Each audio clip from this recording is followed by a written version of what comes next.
We are welcomed live by one of the greatest pitchers of all time. Greg Maddux joins us, 4-time Cy Young winner, 18 Golden Gloves. Your resume speaks for itself, but what people might not know is also Valley High School. Yeah. Valley High School here in Grew Vegas. Up here in Vegas, absolutely. My dad got stationed here in '76. He was out at Nellis and lived here ever since. So when you started here at Valley High, did you always have this incredible accuracy with the ball in your hand? Because in football, right, what Bill Walsh used to say, you can't improve accuracy, like a quarterback's ability to throw the ball. Brett Favre has this great line. Brett Favre says a lot of guys can throw the ball through a door. Some guys can hit the doorknob, but the great ones can hit the keyhole, throw it through the keyhole. You can throw it through the keyhole.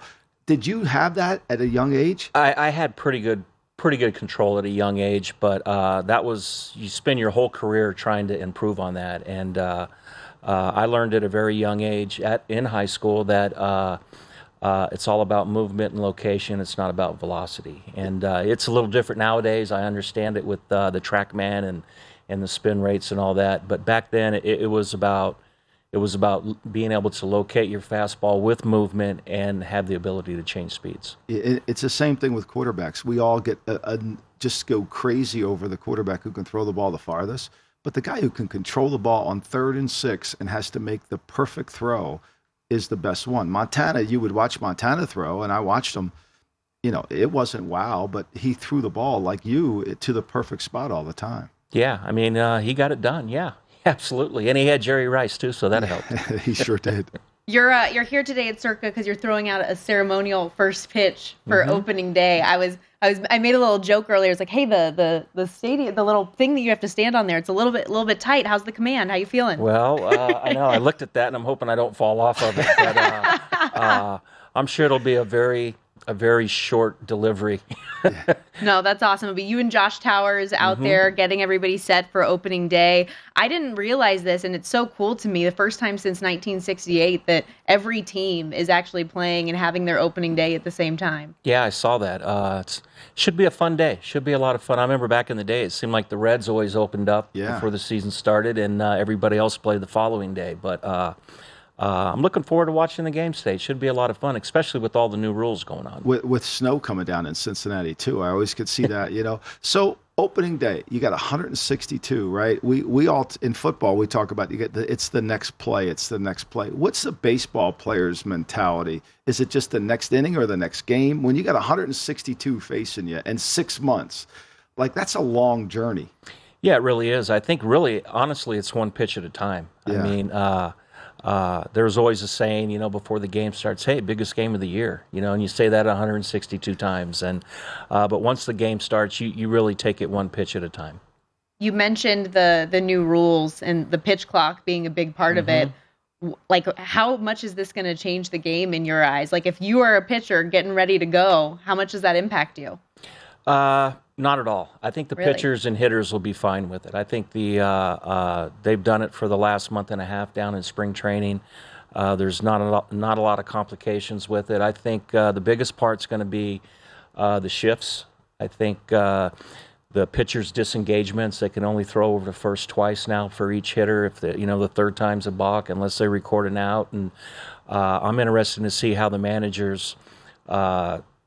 How their strategy is going to be when they get bases loaded or first and third, and the pitcher does have one disengagement, and are they going to try to draw another one? And I think you have a chance to maybe see a few more balks called this year, and hopefully you don't see it with a guy on third, but I think teams are going to try to get that sooner or later down.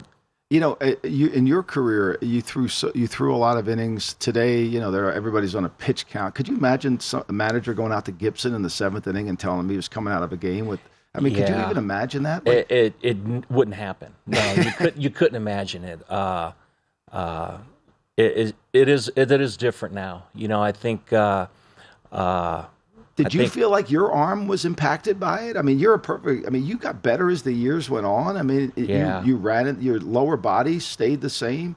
Like, are we making too much of this pitch count when guys like Gibson were throwing for, you look at the one season, he had like 29 inning games or whatever. Yeah, it's just, if you look through the generations of baseball, I think the guys before us were throwing 300-plus innings, and we were taught to throw, 230, 240, and now it's down to 180. So I think that's just kind of the way the game's, gone over the last 50 years. And bullpens are better now. I think staffs are deeper, and you're not going to see 250 innings again. You might see a few guys clip 200 innings this year, but I'm sure it'll be less than a handful. For spring training, I know you're out there assisting with the Rangers. DeGrom's going to be making his debut today with the new squad. What did you see from him and expectations going into the season? Well, from him, to me, best pitcher in baseball when he's healthy. Mm-hmm. Nolan Ryan with command. It's just the things he can do with the baseball is pretty special. I know, talking about the quarterbacks earlier, a lot of guys can throw 102, 103, but he's the guy with that pinpoint command that you were talking about earlier. He commands the baseball as well as anybody, and he does it at very high velocity. It's amazing. Nolan Ryan never won a Cy Young. How is that even possible? Right? He never won a Cy Young. It's like ridiculous. Talk about your charity. We know you have a poker tournament coming up. Tell everybody about what you're involved with. You've got the shirt on, the Baller Dream Foundation. Yeah, sporting the shirt. Yeah, the Baller Dream Foundation. It's a charity that helps young adults, older kids with cancer, raise money for them to do special trips for them and give them some an enjoyable week of life. And my daughter Paige runs the foundation. It's we've supported it now for about 2 or 3 years, and just like to give back. Really, fortunate enough to give back, happy to give back, and we're going to run a poker tournament. Going to have a lot of guys I played with in the past here, and should be a lot of fun.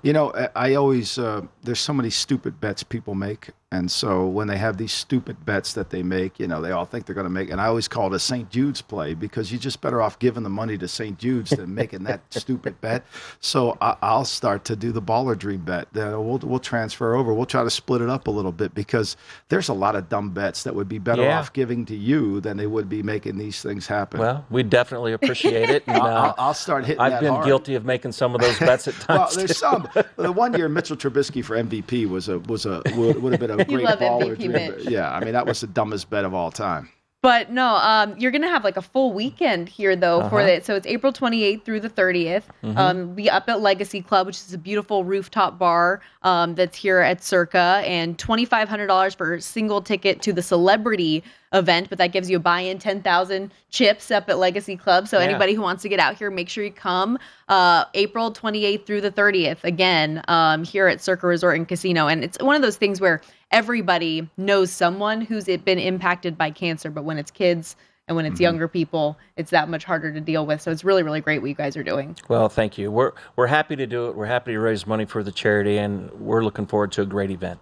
So how did you get teamed up with Derek Stevens and Mike Palm and the crew here at Circa? Well, I'll blame my daughter on that one, but my daughter Paige runs the foundation. She hooked it up, and she's done great work for the charity and other charities in the past, and happy to help out a family member of my daughter. And Circa's pretty cool. It's nice down here. Not too shabby. If you like sports, this is definitely a place to be, and it's a great way to spend the afternoons watching TV. Yeah, there's no doubt. There's no way there's a better place to watch games, especially out at the Stadium Swim. Whenever this, you've lived here your whole life. Is this weather like, I started my career here, but this weather is ridiculous. Yeah, it's terrible. I heard it's the coldest since '73. I think I heard the other day. So it's my fault because I came here for 2 months. That's right. You can still play golf, though. It's still warm enough to play golf. We've got about a minute left here. Can the Braves get back to the World Series this year? It doesn't look like they have many holes in that lineup or the rotation. 100%. The Braves are always going to contend. It's a great organization, and they pitch, they hit, they play defense. They do everything you need to do to contend, and, real easy to root for the Braves. Yeah, I can do that. There's no doubt. It's Al Davis used to say this all the time. You have 2 great pitchers. Don't trade them for a hitter. Get another great pitcher. I think that's true. That's one of the things the Braves have. They've always had that. Yeah, absolutely. That defense wins championships, right? Yeah. I have a weird feeling that you're not going to be too nervous down there for the ceremonial first pitch. But thank you so much for doing this. We appreciate it. Opening day. Greg Maddux, everybody. Thanks for doing this. Have fun out there. Go to VEASAN.com/subscribe to become a VEASAN Pro subscriber today.